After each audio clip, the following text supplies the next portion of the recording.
ಬೆಂಗಳೂರು ನಗರದಲ್ಲಿ ಭಾರೀ ಮಳೆ ಆಗ್ತಾ ಇದೆ. ಮಲ್ಲೇಶ್ವರದಲ್ಲಿ ಧರೆಗುರುಳಿದೆ ಮರಗಳು. PU ಬೋರ್ಡ್ನಲ್ಲಿ ಮರ ಬಿದ್ದುಬಿಟ್ಟಿದೆ. ಘಟನೆಯಲ್ಲಿ ಯಾವುದೇ ಹಾನಿ ಸಂಭವಿಸಿಲ್ಲ. ಬೆಂಗಳೂರಿನಲ್ಲಿ ಕಳೆದ 1 ಗಂಟೆಯಿಂದ ಭಾರೀ ಮಳೆ ಆಗ್ತಾ ಇದೆ. ಹಾಗೆ ಗುಡುಗು ಸಿಡಿಲು ಅಬ್ಬರ ನೋಡ್ತಾ ಇದ್ವಿ ನಾವು. ನಿರಂತರವಾಗಿ ಮಳೆ ಸುರಿತಾ ಇರೋದ್ರಿಂದಾಗಿ ಸಾಕಷ್ಟು ನಷ್ಟ ಉಂಟಾಗ್ತಾ ಇದೆ. ಕೆಲವೊಂದಿಷ್ಟು ಸಣ್ಣ ಪುಟ್ಟ ಸಮಸ್ಯೆಗಳಾಗಿದ್ದಾವೆ. ಯಾವುದೇ ದೊಡ್ಡ ಮಟ್ಟದ ಹಾನಿ ಸಂಭವಿಸಿಲ್ಲ.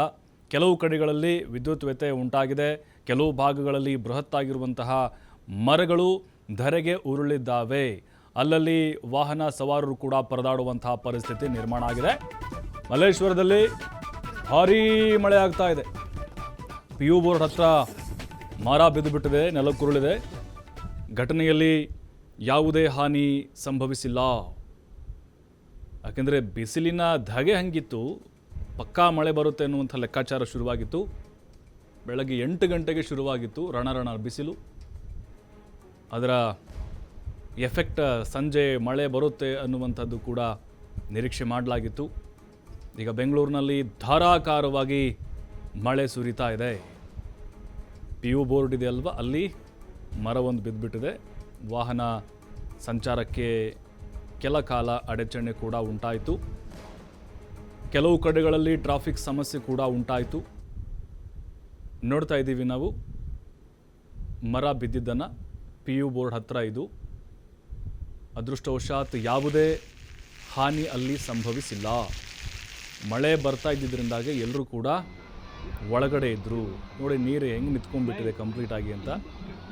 ಮೆಜೆಸ್ಟಿಕ್ ಆಗಿರಬಹುದು, ಕೆಲವು ಬಸ್ ನಿಲ್ದಾಣಗಳು, ರೈಲ್ವೆ ಸ್ಟೇಷನ್ ಆಗಿರಬಹುದು, ಪ್ರಮುಖ ಸರ್ಕಲ್ಗಳು, ಅಂಡರ್ಪಾಸ್ಗಳು, ಫ್ಲೈಓವರ್ಗಳ ಕೆಳಗಡೆ ಸಿಕ್ಕಾಪಟ್ಟೆ ನೀರು ನಿಂತ್ಕೊಂಡಿದೆ.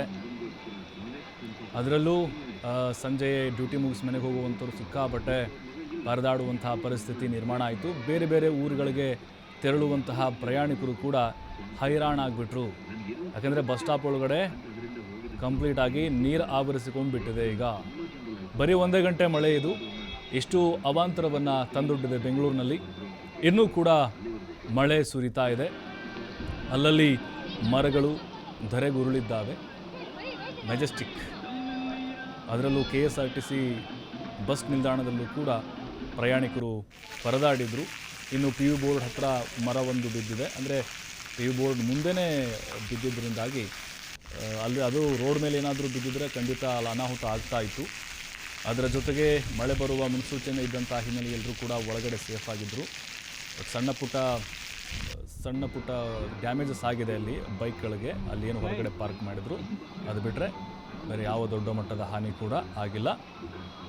ಬೆಂಗಳೂರು ನಗರದಲ್ಲಿ ಮಳೆರಾಯನ ಅವಾಂತರ, ಅದು ಮಲ್ಲೇಶ್ವರಂ ಆಗಿರ್ಬೋದು, ಮೆಜೆಸ್ಟಿಕ್ಕು, ರಾಜಾಜಿನಗರ, ಶೇಷಾದ್ರಿಪುರಮ್ಮು, ಈ ಭಾಗದಲ್ಲಿ ಧಾರಾಕಾರವಾಗಿ ಮಳೆ ಸುರಿದಿದೆ. ಇನ್ನು ಯಲಹಂಕ ಪ್ರದೇಶದಲ್ಲೂ ಕೂಡ ಭಾರೀ ಮಳೆಯಾಗಿದೆಯಂತೆ. ಮಹದೇವಪುರ ಆ ವಲಯದಲ್ಲೂ ಕೂಡ ಭಾರೀ ಮಳೆ ಸುರಿದಿದೆ. ತಗ್ಗು ಪ್ರದೇಶಗಳಿಗೆ ನೀರು ನುಗ್ಗಿ ಹಲವು ಅವಾಂತರಗಳು ಸೃಷ್ಟಿಯಾಗಿದ್ದಾವೆ. ಬಹಳ ದಿನಗಳಿಂದ ಮಳೆ ಆಗಿರಲಿಲ್ಲ. ಬೇರೆ ಬೇರೆ ಜಿಲ್ಲೆಗಳಲ್ಲಿ ಕೊಂಚ ಮಳೆ ಸುರಿತಾ ಇತ್ತು. ಬೆಂಗಳೂರಿನಲ್ಲಿ ಬಿಸಿಲ ಧಗೆಗೆ ಜನ ಕೂಡ ಹೈರಾಣಾಗಿ ಹೋಗಿದ್ದರು. ಈಗ ಮಳೆರಾಯ ತಂಪೆರೆದಿದ್ದಾನೆ. ಧರೆ ಕೂಡ ತಂಪಾಗಿದೆ. ಈಗ ನಿತ್ಯ ಶೆಕೆ ಹಾಗೆ ತೀವ್ರ ಉಷ್ಣಾಂಶದಿಂದ ಜನ ಕಂಗಾಲಾಗಿ ಹೋಗಿದ್ದರು. ಮನೆಯಿಂದ ಹೊರಗಡೆ ಬರೋದಕ್ಕೂ ಕೂಡ ಸಾಧ್ಯ ಆಗ್ತಾ ಇರಲಿಲ್ಲ. ಅಂತಹ ರಣರಣ ಬಿಸಿಲು ಬೆಂಗಳೂರಿನಲ್ಲಿ ಬೆಳಗ್ಗೆ 8 ಗಂಟೆಯಿಂದಲೇ ಶುರುವಾಗ್ತಾ ಇತ್ತು. ಸೆಕೆ ಕೂಡ ಸಾಕಷ್ಟು ಜನರಿಗೆ ಹೈರಾಣ ಮಾಡಿತ್ತು. ಕೊಂಚ ಮಟ್ಟಿಗೆ ತಂಪೆರೆದಿದ್ದಾನೆ ಮಳೆರಾಯ ಇದು. ಹಾಗಾಗಿನೇ ಕೆಲವು ಕಡೆಗಳಲ್ಲಿ ಸಣ್ಣ ಪುಟ್ಟ ಸಮಸ್ಯೆಗಳನ್ನು ಹೊರತುಪಡಿಸಿದರೆ ಬಹುತೇಕ ಕಡೆಗಳಲ್ಲಿ ಧಾರಾಕಾರ ಮಳೆ ಸುರಿದಿದ್ದರಿಂದಾಗಿ ಯಾವುದೇ ರೀತಿಯ ಹಾನಿಗಳು ಕೂಡ ಆಗಿಲ್ಲ ಅದೃಷ್ಟವಶಾತ್. ಬೆಂಗಳೂರಿನಲ್ಲಿ ಮಳೆ ಅಬ್ಬರ. BMTC ಬಸ್ ಜಲಾವೃತ ಆಗಿಬಿಟ್ಟಿದೆ. ನಾಗವಾರ ಹೆಬ್ಬಾಳ ಮುಖ್ಯ ರಸ್ತೆಯಲ್ಲಿ ನಡೆದಿರುವಂತಹ ಘಟನೆ ಇದು. ಬಸ್ನ ಒಳಭಾಗಕ್ಕೆ ನುಗ್ಗಿ ಬಂದಿದೆ ಮಳೆ ನೀರು. ಅಂದರೆ ಅಷ್ಟರ ಮಟ್ಟಿಗೆ ಮಳೆಯಾಗಿದೆ ಅಂತ ಅರ್ಥ. ನಾಗವಾರ ಹೆಬ್ಬಾಳ ಮೇನ್ ರೋಡ್ನಲ್ಲಿ ಆಗಿರುವಂಥ ಘಟನೆ ಇದು. ಬಸ್ ಒಳಗಡೆ ನೀರು, ರಸ್ತೆಯ ನೀರು ಬಸ್ ಒಳಗಡೆ ಬಂದುಬಿಟ್ಟಿದೆ. ಮಳೆ ನೀರು ಜಲಾವೃತವಾಗಿದೆ. ಹಾಗಾಗಿನೇ ಸಿಕ್ಕಾಪಟ್ಟೆ ಸಮಸ್ಯೆ ಕೂಡ ಉಂಟಾಯಿತು. ನೋಡಿ, ಬೆಂಗಳೂರಿನಲ್ಲಿ 1 ಗಂಟೆ ಅಬ್ಬರದ ಮಳೆ ಬಂದರೆ ಸಾಕಷ್ಟು ಕಡೆಗಳಲ್ಲಿ ಸಿಕ್ಕಾಪಟ್ಟೆ ಅವಾಂತರಗಳೇ ಸೃಷ್ಟಿಯಾಗಿಬಿಡುತ್ತೆ. ಇನ್ನು ಈಗೀಗ ಒಂದೊಂದೇ ಹೊರಗಡೆ ಬರ್ತಾ ಇದೆ. BMTC ಬಸ್ ಒಳಭಾಗಕ್ಕೆ ಮಳೆ ನೀರು ನುಗ್ಗಿದೆ. ಸಾಕಷ್ಟು ರೀತಿಯ ಆತಂಕಕ್ಕೆ ಕಾರಣ ಆಗಿತ್ತು ಈ ಘಟನೆ. ನೋಡ್ತಾ ಇದ್ದೀವಿ,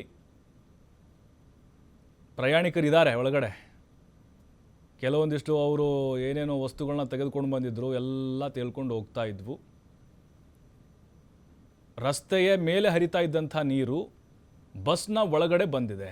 ಅಂದರೆ ಮೊಣಕಾಲ್ಗಿಂತಲೂ ಕೂಡ ಜಾಸ್ತಿ ನೀರು ತುಂಬಿಕೊಂಡಿತ್ತು ಅನ್ನೋದು ನಮ್ಗೆ ಗೊತ್ತಾಗ್ತಾ ಇದೆ. ನಾಗವಾರ ಹೆಬ್ಬಾಳ ಮೇನ್ ರೋಡ್ ಹತ್ರ BMTC ಬಸ್ನಲ್ಲಿ ಮಳೆ ನೀರು ಬಸ್ ಒಳಗಡೆ ನುಗ್ಗಿದೆ.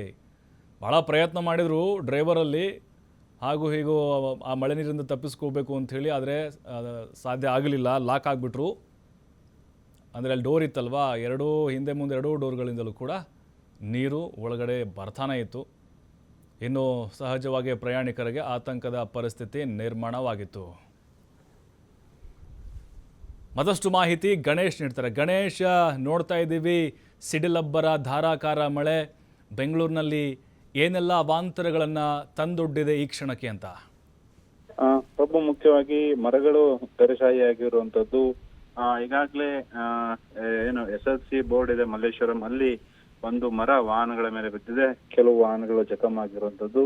ಇನ್ನು ಮೆಜೆಸ್ಟಿಕ್ಕಿನ KSRTC ಬಸ್ ನಿಲ್ದಾಣ ಜಲಾವೃತ ಆಗಿರುವಂತದ್ದು. ಹಾಗೇನೆ ಹೆಬ್ಬಾಳ ನಾಗವಾರ BMTC ಬಸ್ ನಿಲ್ದಾಣ ಸಂಪೂರ್ಣ ಜಲಾವೃತ ಆಗಿರುವಂತದ್ದು. ಮುಖ್ಯವಾಗಿ ಬಸ್ಸಿನ ಒಳಗಡೆ ನೀರು ನುಗ್ಗಿದೆ. ಅಂತಂದ್ರೆ ಗುಡುಗು ಸಹಿತ ಧಾರಾಕಾರ ಮಳೆ ಆಗಿದೆ. ಸತತ ಅರ್ಧ ಗಂಟೆಗೂ ಹೆಚ್ಚು ಕಾಲ ಏನು ವರ್ಣನ ಆರ್ಭಟ ಇತ್ತು, ಅದಕ್ಕೆ ಒಂದು ರೀತಿಯಲ್ಲಿ BMTC ಬಸ್ ನಿಲ್ದಾಣ ಸಂಪೂರ್ಣ ನೀರಿನಿಂದ ತುಂಬಿ ಹೋಗಿರುವಂತದ್ದು. ಬಸ್ ಒಳಗೂ ಕೂಡ ನೀರನ್ನು ಹೋಗಿ ಜನರು, ಪ್ರಯಾಣಿಕರು ಕೆಲ ಹೊತ್ತು ಪರದಾಡುವಂತಹ ಪರಿಸ್ಥಿತಿ ನಿರ್ಮಾಣ ಆಗಿತ್ತು. ಈಗ ಒಂದು ರೀತಿಯಲ್ಲಿ ಮಳೆ ನಿಂತಿದೆ. ನಿಂತಾದ ಮೇಲೆ ಅದರ ಪರಿಣಾಮ ಯಾವ ರೀತಿ ಅನ್ನೋದನ್ನ ಈಗ ನಾವು ನೋಡ್ಬೇಕಾಗತ್ತೆ. ಈಗ ಈ ಸದ್ಯಕ್ಕೆ ಬಂದಿರುವಂತಹ ಮಾಹಿತಿ ಪ್ರಕಾರ ನಾಗವಾರ, ಹೆಬ್ಬಾಳ, ಮೆಜೆಸ್ಟಿಕ್ ಹಾಗೇನೆ ಮಲ್ಲೇಶ್ವರಂ ಭಾಗದಲ್ಲಿ ಸಣ್ಣ ಪುಟ್ಟ ಹಾನಿಗಳಾಗಿದೆ. ಆದ್ರೆ ಯಾವುದು ಕೂಡ ಇಲ್ಲಿವರೆಗೆ ಪ್ರಾಣಾಪಾಯ ಆಗಿರುವಂತಹ ಘಟನೆಗಳೆಲ್ಲೂ ಕೂಡ ನಡೆದಿರುವಂತದ್ದು ಕೂಡ ಮಾಹಿತಿ ಕೂಡ ಬಂದಿಲ್ಲ. ಈಗ ಮಳೆ ನಿಂತಿರುವಂತದ್ದು ಇದು ಅಕಾಲಿಕ ಮುಂಗಾರು ಆರಂಭ ಕರೆಸ್ಕೊಂತೀವಿ, ಅದು ಅಕಾಲಿಕ ಮಳೆ ಅಂತ ಅನ್ಸುತ್ತೆ. ಇನ್ನು ಕೂಡ ಹವಾಮಾನ ಇಲಾಖೆ ಒಂದೊಂದು ಅಧಿಕೃತ ಅಂತ ಒಂದು ಮಾಹಿತಿನ ಕೂಡ ಎಲ್ಲೂ ಕೂಡ ಶೇರ್ ಮಾಡ್ಕೊಂಡಿಲ್ಲ. ಹಾಗಾಗಿ ಈ ಒಂದು ಅನಿರೀಕ್ಷಿತವಾದ ಬಂದಂತಹ ಮಳೆಯಿಂದ ಕೆಲವು ಕಡೆ ಈಗ ಎಫೆಕ್ಟ್ ಆಗಿರುವಂತದ್ದು ಈಗ ಕಂಡು ಬರ್ತಾ ಇದೆ ಪ್ರಭು. ಅಂದರೆ ಗಣೇಶ್, ನೋಡ್ತಾ ಇದ್ವಿ ಬಿಸಿಲ ಧಗೆ ಕಂಪ್ಲೀಟ್ ಆಗಿ ಜನರನ್ನ ಹೈರಾಣ ಮಾಡಿತ್ತು. ಮತ್ತು ತೀವ್ರತರವಾದಂಥ ಉಷ್ಣಾಂಶ, ಬೆಳಗ್ಗೆನೆ ರಣ ಬಿಸಿಲು, ಜನ ಕಂಗೆಟ್ಟು ಹೋಗಿದ್ರು. ಬಟ್ ಅದು ಒಂದು ರೀತಿ ಒಂದು ಕೂಲ್ ಅಂತ ಆಗಿದೆ ಸದ್ಯಕ್ಕೆ. ಖಂಡಿತವಾಗ್ಲೂ ಈಗ ವಾತಾವರಣದಲ್ಲಿ ಒಂದು ಕೂಲ್ ವಾತಾವರಣನೇ ಕಂಡು ಬರ್ತಾ ಇದೆ. ಕಾರಣ ನಿನ್ನೆನೂ ಕೂಡ ಕೆಲವು ಭಾಗದಲ್ಲಿ ಮಳೆ ಆಗಿತ್ತು. ಆದ್ರೆ ಸಂಜೆ ಸಮಯದಲ್ಲಿ ಏನು ಕಚೇರಿಗಳನ್ನ ಮನೆಗೆ ತೆರಳುವಂತ ಸಂದರ್ಭದಲ್ಲಿ ಮಳೆ ಬಂದದಂದ್ರೆ ವಾಹನ ಸವಾರಿಗೆ ಒಂದು ಕಿರಿಕಿರಿ ಆಗ್ತಿತ್ತು. ಬೆಳಗ್ಗೆ ಬಿಸಿಲಿದೆ, ಸಂಜೆ ಟೈಮ್ ಈ ತರ ಆದ್ರೆ ಹೇಗೆ ಅನ್ನುವಂಥದ್ದು. ಆದ್ರೆ ಈಗ ಸಮಯದಲ್ಲಿ ಬಂದಂತಹ ಮಳೆಯಿಂದ ಕೆಲವು ಕಡೆ ಟ್ರಾಫಿಕ್ ಜಾಮ್ ಇದ್ರೂ ಕೂಡ ಒಂದ್ ರೀತಿ ಕೂಲ್ ವಾತಾವರಣ ಇರುವಂತದ್ದು ಜನರಲ್ಲೂ ಕೂಡ